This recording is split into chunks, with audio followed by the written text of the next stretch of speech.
10 બાજુ ધરાવતા બહુકોણીય આકૃતિના ખૂણાના માપનો સરવાળો કેટલે થશે?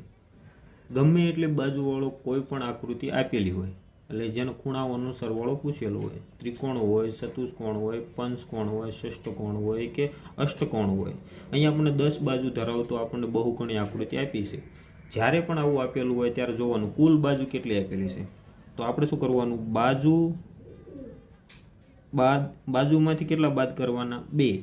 એને ગુણ્યા કેટલા કરવાના? 180. એટલે બધા ખૂણાનો આપણને સરવાળો મળી જશે. તો અહીંયા આપણને બાજુ કેટલી આપેલી છે? 10 ઓછા 2 ગુણ્યા 180. 10માંથી 2 જાય તો કેટલા મળશે? 8 ગુણ્યા 180.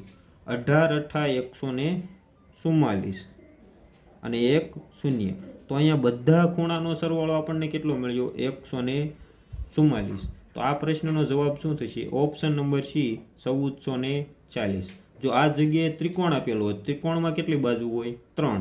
તો 3માંથી આપણે 2 બાદ કરીશું તો શું મળશે? 1. અને એને ગુણ્યા કેટલા હોય? 180. તો 1 ગુણ્યા 180. તો આપણો જવાબ શું થાય? 180.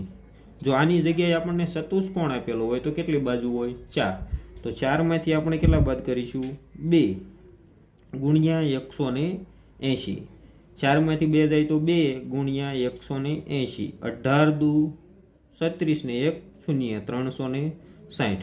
આ આપણે ચતુષ્કોણ માટે મેળવ્યું, આ આપણે ત્રિકોણ માટે મેળવ્યું, અને આ આપણને 10 બાજુ ધરાવતા, એટલે ગમે તેટલી આપણને બાજુ આપેલી હોય એમાંથી આપણે શું કરવાના? 2 બાદ કરવાના, અને એનો ગુણાકાર કેટલા સાથે કરવાનો?